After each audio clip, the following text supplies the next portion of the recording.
हरिओम. अध्यात्म रामायण बालकांड सर्ग 7. प्रवचन क्रमांक 23. परशुराम भेट भाग 1.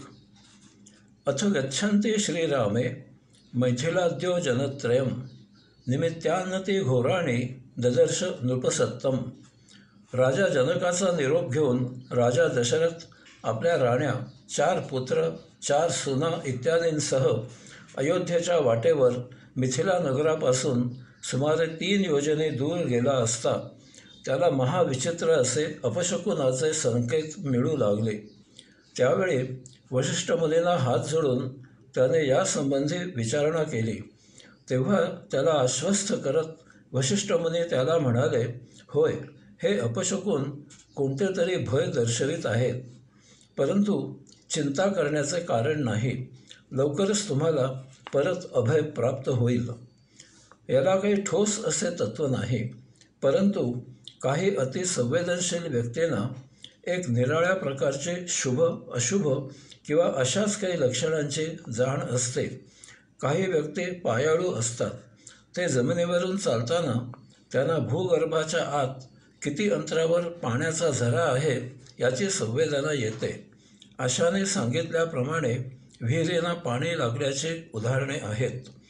आपल्याकडे एखादी अशी संवेदनशील व्यक्ती असलेली असते. त्यावेळी आपल्याकडे कोणी व्यवहाराची बोलणी करून जातो.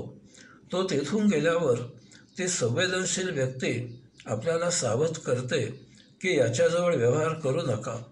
तरी असे व्यवहार केल्यावर नुकसान देणारे ठरल्याची उदाहरणे आहेत. कुत्रा 827 भिन्न प्रकारचे वास स्मृतीत जतन करतो. कुत्र्याला एखादा विशिष्ट वास दिला की त्या वासाचा माग काढत काढत तो चालू लागतो आणि तसा वास आला की विशिष्ट प्रकारे ओरडतो किंवा तेथे घुटमळतो. अशा प्रकारे गुन्हेगार सापडल्याची उदाहरणे आहेत. वनस्पती नाही, संवेदना आहेत असे वनस्पती शास्त्रज्ञ सांगतात. एखाद्याच्या हाती असा काही स्पर्श असतो की त्याने लावलेले झाडाचे रोप सहजच फोफावते आणि त्याला तजेलदार पाने, फुले, फळे येतात. अर्थातच हे ठोकताळे आहेत, पक्के शास्त्र नाही. अशावर आपण अवलंबून राहून व्यवहार करायचे नाहीत. अल्पावधीतच वादळी वारा घोंगावू लागला. धुळीचे लोट उठू लागले. डोळे उघडे ठेवणे अशक्य झाले. तत्क्षणी एक तेजोगोल येताना दिसला. त्यामधून कोटी कोटी सूर्याप्रमाणे ओजस्वी, विजेच्या लोळाप्रमाणे कांतिमय, महातेजःपुंज, उंच, धिप्पाड, जटायुयुक्त, हाती धनुष्य आणि परशु धारण करणारे, साक्षात रमराजाप्रमाणे काळ असलेले, कार्तवीर्य अर्जुनाचा वध करणारे, गर्विष्ठ राजांच्या अहंकाराचे मर्दन करणारे असे महापराक्रमी भगवान परशुराम राजा दशरथाला दिसले. आता येथे अध्यात्म रामायण योगमायाचे रामावताराचे नियोजन आपल्याला सांगत आहे. भगवान परशुराम येताना दिसले, परंतु त्याबरोबर त्यांचे स्वागत करायला विसरून राजा दशरथ त्यांना विनवू लागला की रक्षण करा, रक्षण करा, माझ्या पुत्रांचे रक्षण करा. परंतु दशरथाकडे साफ दुर्लक्ष करत भगवान परशुराम रामप्रभूंना म्हणाले, तू माझेच नाव धारण करून येथे व्यवहार करत आहेस.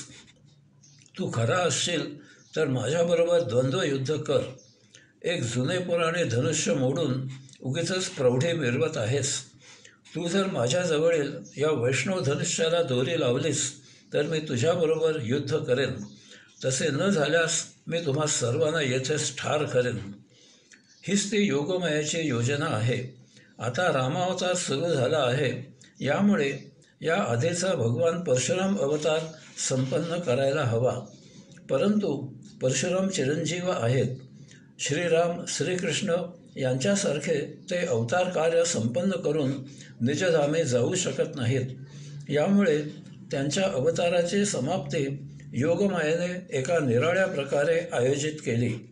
आता येथे श्रोत्यांच्या मनात एक प्रश्न निर्माण होण्याची शक्यता आहे की योगमाया अवतारींपेक्षा श्रेष्ठ आहे का?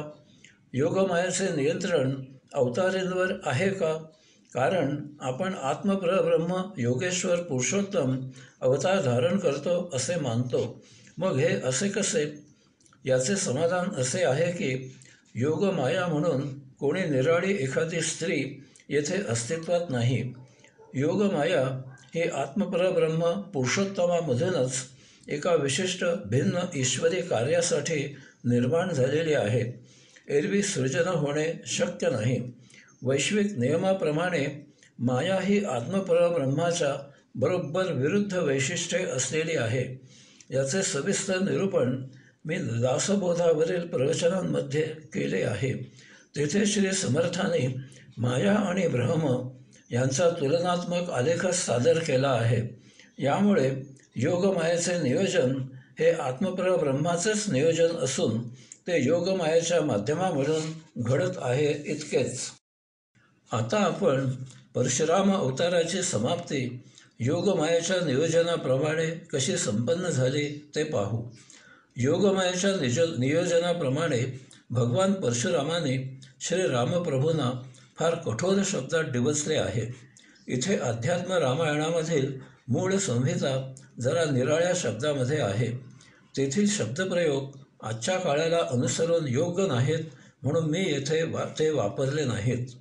अशा प्रकारे कठोर शब्दात रामप्रभूंना डिवचल्यावर त्यांना क्रोध येणे स्वाभाविक आहे. हे जनरीतीला साजेसेच घडत आहे. त्याप्रमाणे रामप्रभूंनी भगवान परशुरामांकडे क्रोधाने पाहिले आणि सहज लीलयेने त्यांच्याकडून वैष्णवधनुष्य हाताने ओढून घेतले. त्यावर लगेचच दोरी चढविली आणि त्यावर एक बाण सज्ज केला. आपण ताटिका राक्षसी, मारीच राक्षस, सुबाहू राक्षस या घटनांमध्ये पाहिले आहे की रामप्रभू एकबाणी होते. मग रामप्रभू भगवान परशुरामांना म्हणाले, हा बाण अमोघ आहे. आपल्या पुण्याने जिंकलेले लोक किंवा तुमचे 2 चरण यापैकी या बाणाचे लक्ष्य कोणते ते त्वरित सांगा. तसे सांगताच मी त्या लक्ष्याचा वेध घेईन. यामुळे आपण इहलोकी किंवा परलोकी असे कोठेही जाऊ शकणार नाही. एवं त्वत्फि प्रकर्तव्यं वद शीघ्रं महायज्ञया एवं वदते श्रीरामे भार्गवो विकृतानाः. मी आपल्याला जे सांगितले त्याप्रमाणे मी आपल्याशी कोणता व्यवहार करू ते मला लवकर सांगा. रामप्रभू असे बोलत असतानाच भगवान परशुरामांचे तेज हळूहळू लोप पावू लागले. त्यांना जाणीव होऊ लागली की आपले तेज रामप्रभूंमध्ये विलीन होत आहे. भगवान परशुरामांच्या आगमनाचे वेळी त्यांच्या महादिव्य तेजाचे वर्णन आपण याच प्रवचनामध्ये पाहिले आहे. परंतु आता ते निस्तेज दिसू लागले, कारण आता त्यांचा अवतार संपन्न होत आहे. ते चिरंजीव आहेत. श्रीराम श्रीकृष्ण यांच्यासारखे ते अवतार संपन्न करून निजधामी जाऊ शकत नाहीत. यामुळे श्रीकृष्णावतारामध्ये भगवान परशुराम यांचा उल्लेख आहे, परंतु तो अवतार कार्याला केवळ पुष्टी देण्यासाठी तेवढ्या पुरताच आहे, प्रत्यक्ष कार्य करण्यासाठी नाही. भगवान परशुरामांचे तेज जसजसे कमी कमी होऊ लागले तसतसे भगवान परशुरामांना त्यांचे अवतार कार्य संपन्न झाल्याची जाणीव होऊ लागली. यामुळे त्यांची स्मृती जागृत झाली. त्यांना त्यांच्या परमात्मा पुरुषोत्तम दर्शनाचे वेळी जे घडले ते आठवू लागले. संस्मरणं पूर्ववृत्तान्तमिदं वचनमब्रवीत् राम राम महाबाहो जाने त्वां परमेश्वरम. अशा प्रकारे पूर्वस्मृती जागृत झाल्यावर ते म्हणाले, रामा रामा महाबाहो, आपण आत्मपरब्रह्म पुरुषोत्तम आहात हे आता मी जाणले. मला आता माझी स्मृती आपली सत्य ओळख करून देत आहे. यानंतर अध्यात्म रामायणाने भगवान परशुरामांनी त्यांच्या पूर्वस्मृतीमुळे जागृत झालेल्या अवस्थेत त्याने आत्मपरब्रह्म पुरुषोत्तमाच्या वैशिष्ट्यांचे जे वर्णन केले आहे त्याचे थोडक्यात कथन केले आहे. तसेच त्यांनी त्यांच्या अवतार कार्याबद्दल टिप्पणीही केले.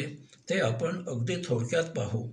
भगवान परशुराम सांगतात, बालपणी त्याने पवित्र अशा चक्रतीर्थावर तपस्या केली.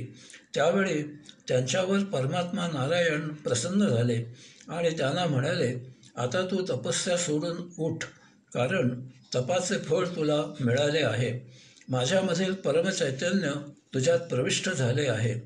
तुझ्या पित्याचा घात करणाऱ्या कार्तवीर्याला ठार मार. यानंतर त्याच्याप्रमाणेच असलेल्या जुलमी राजांना ठार कर आणि संपूर्ण पृथ्वी जिंकून ती कश्यपाच्या स्वाधीन कर. त्यानंतर तू प्रशांत हो. त्रेतायुगामध्ये मी दशरथपुत्र राम म्हणून अवतार धारण करेन. त्यावेळी मी तुला दिलेले चैतन्यमय तेज काढून घेईन, परंतु तरीही तू तेथेच तप करत आनंदात राहा. स एवं विष्णुस्त्वं राम जातोसि भ्रमणार्थितः मयि स्थितं तु त्वत्तेजस्तयैव पुनराहृतं. रामा, तुम्ही ब्रह्मदेवाच्या प्रार्थनेला अनुसरून येथे आलेले आत्मपरब्रह्म पुरुषोत्तम आहात. तुमचे जे चैतन्यमय तेज आपणच मला प्रदान केले होते ते आपण आज परत घेत आहात. आज मी तुम्हाला आत्मपरब्रह्म पुरुषोत्तमाच्या रूपात ओळखले. यामुळे माझा जन्म सफल झाला. अध्यात्म रामायणात आत्मपरब्रह्म पुरुषोत्तमाला विष्णू असे म्हटले आहे. वास्तवात उत्पत्ती, स्थिती, लय या 3 कार्यांपैकी स्थिती म्हणजे लालन, पालन, भरण, पोषण करणे इत्यादी कार्याला विष्णू असे म्हणतात. परंतु अवतार धारण करून पृथ्वीचे रक्षण करणे, पृथ्वीवरील जीवांचे संरक्षण करणे, धर्मसंस्थापना करणे ही कार्येही पालन पोषण करण्यामध्ये समाविष्ट होतात असे मानून आत्मब्रह्म पुरुषोत्तमाला विष्णू असेही म्हटले गेले. यानंतर अवतार समाप्ती झालेल्या भगवान परशुरामाने काय केले ते आपण पुढील प्रवचनात पाहू. हरिओम.